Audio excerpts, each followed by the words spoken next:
In this video, I'm going to try and replicate the field trip that I would have taken you guys on. I've got 3 locations, and I'm going to start by showing you a little bit of the research I did to find those locations. In the end, my hope is that you guys might be able to replicate this on your own, practicing social distancing, but still getting out into, the beautiful spring weather, and maybe even finding some local clay that you might be able to work with. So this is the USGS website, and you can see on the USGS website they have products like maps, data, publications, and there's lots of like nerdy information you guys could get into, but you could just use the search bar and type clay. Let's see what comes up. Whoa, not now.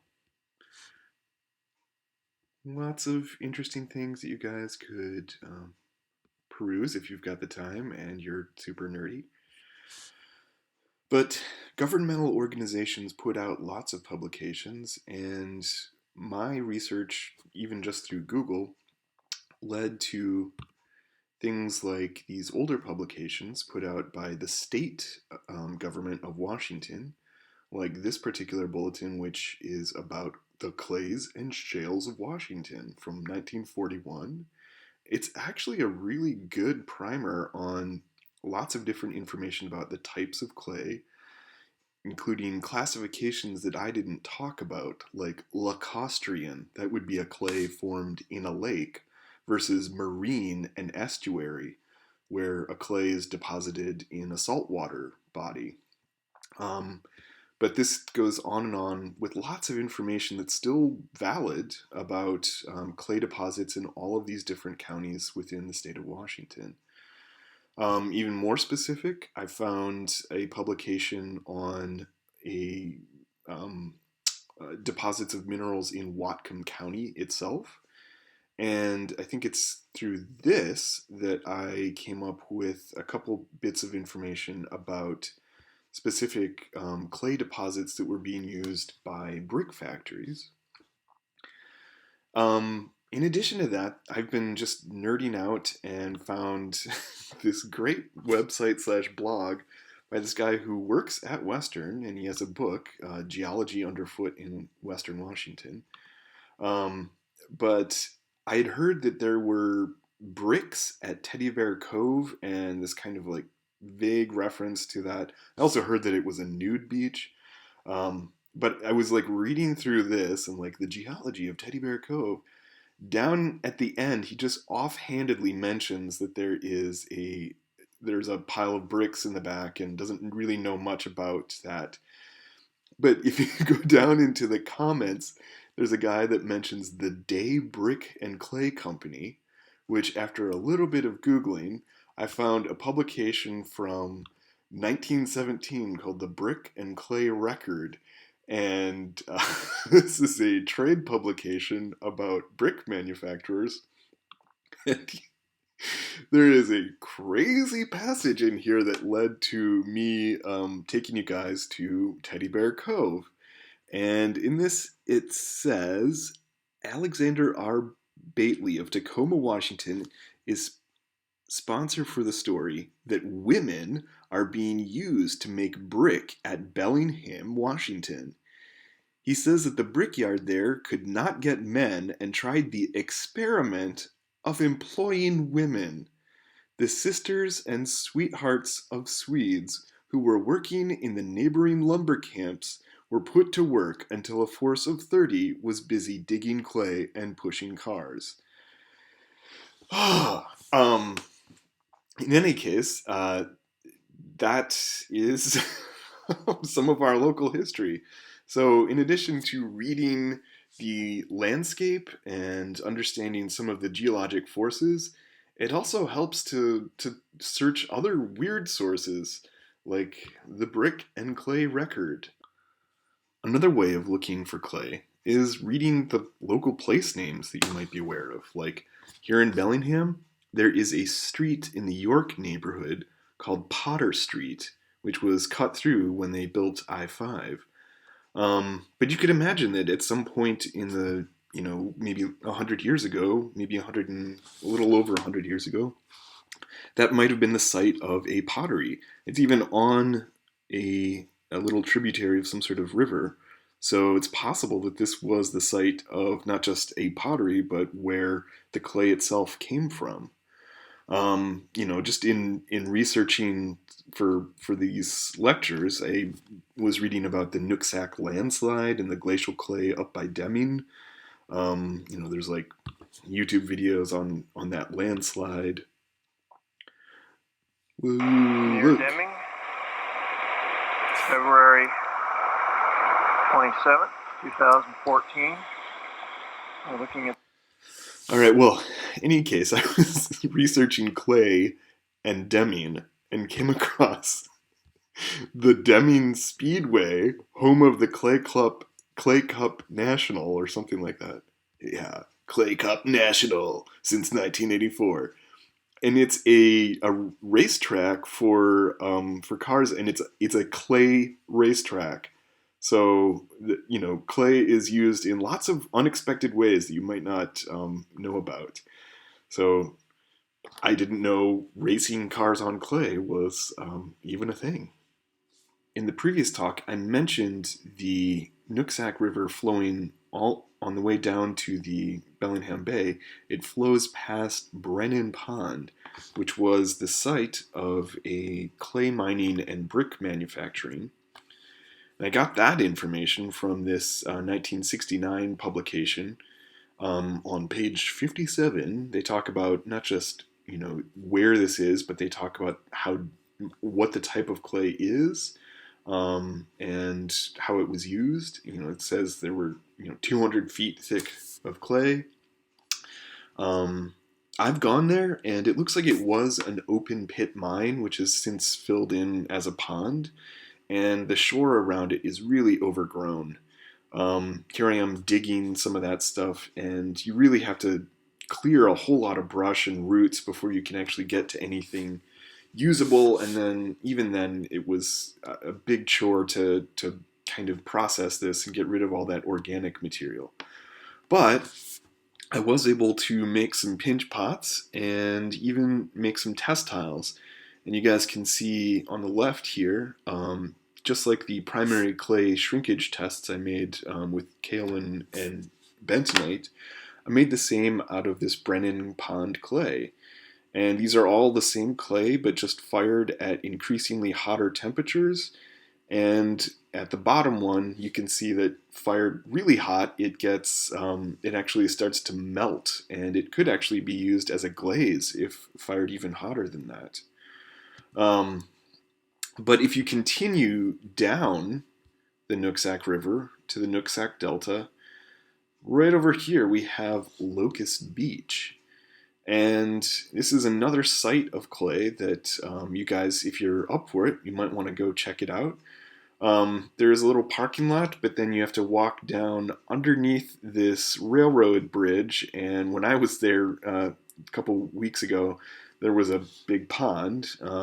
You follow this trail back here past some private property and down this little path and then down some steep stairs. And you come upon this kind of rocky, muddy beach. And if you go off to the right, once you get down to the stairs, you'll see these cliffs, these kind of exposed bluffs that have kind of striations in them that are deposits of that Lawton glacial clay. Probably the same clay that is back up in Brennan Pond, but here it's just more exposed. And here's some images of students of mine a year ago on a clay dig. And again, you can see this kind of blue-grayish color interbedded with like a sandy layer. And it's this blue-gray material that they are digging out. It's pretty free of organic material, and you can pretty easily get large chunks and large quantities of like uncontaminated clay that doesn't require as much processing. Did you guys see that fucking bald eagle? Anyways, here's the bluff up close. If you guys look up there where you can see the dry stratified layers, And then you can see this area that has recently been eroded in a landslide. So here I am doing some basic field tests to see if what I've got is actually clay. This is just like a squeeze test to see if it clumps together, which moist soil might do. Um, but also, you can see here, this is actually a somewhat dried out sample that shows that it was laid down in kind of flat beds. So that's a good indication that you've got some clay. Now, some other basic tests you could do, certainly you could do a smell test to see if it smells bad. But just like I did in the glaze lab, you can roll that clay into a coil, and you can also try and make a basic pinch pot. Again, if the material you've got doesn't have much clay content, it's going to be really hard to get that to stay into a pinch pot.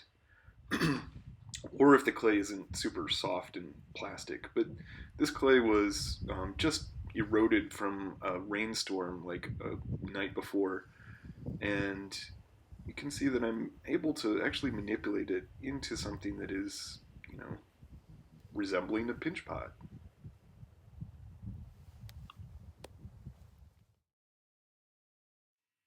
So now we're going to go from Locust Beach, get back on I-5, drive down past Fairhaven, and along here on Chuckanut Drive is Teddy Bear Cove.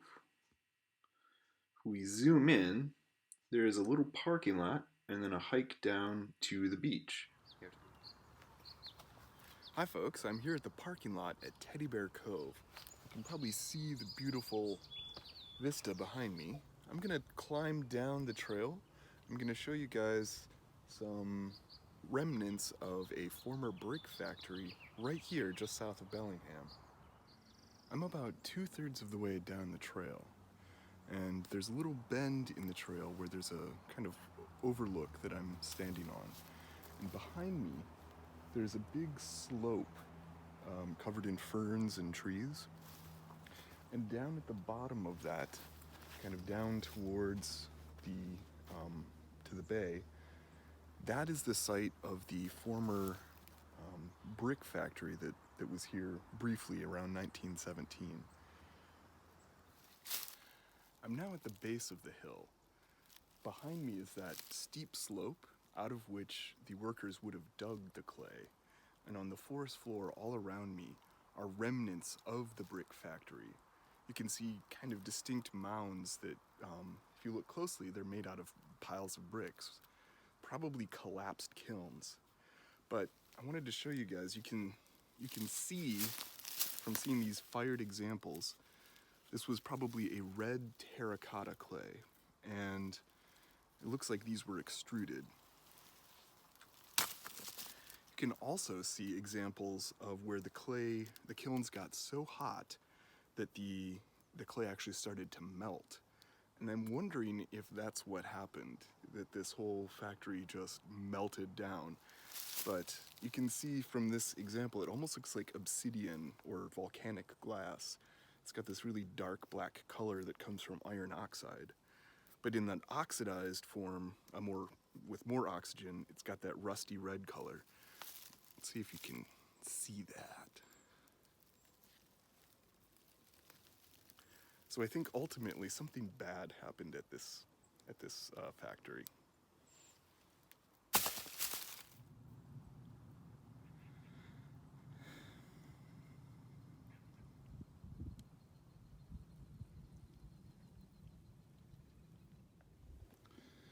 I'm further down the tracks now, and I'm looking right there. You guys can see some of that Chuckanut sandstone that most of the Chuckanut Mountains are made out of. If I pan back over here, you can see this kind of little mound of material that looks kind of granular.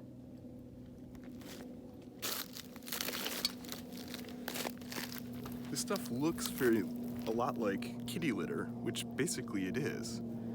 And essentially this is a shale clay, a clay that has been deposited here and compacted so that it loses its plasticity. But then it has been exposed again, and it's probably the same clay that they were using to make these bricks. You don't need a lot of plasticity to form something in a mold or to extrude it. So if I get this stuff wet, it's very crumbly, but it will kind of stick together. And I have fired some of this stuff before, and it does fire kind of the same brick red color. But you'd really have to process this stuff, put it through a ball mill or a hammer mill, and work it to kind of replicate chemical and physical weathering. But it could be made into a glazed material, for example, or maybe a slip. It might not be worth the work though, it's kind of shitty. I'm further down the beach now, and I'm noticing these outcrops that look like a really good example of weathering. You can see this material is flaking apart in these flat plate-like segments.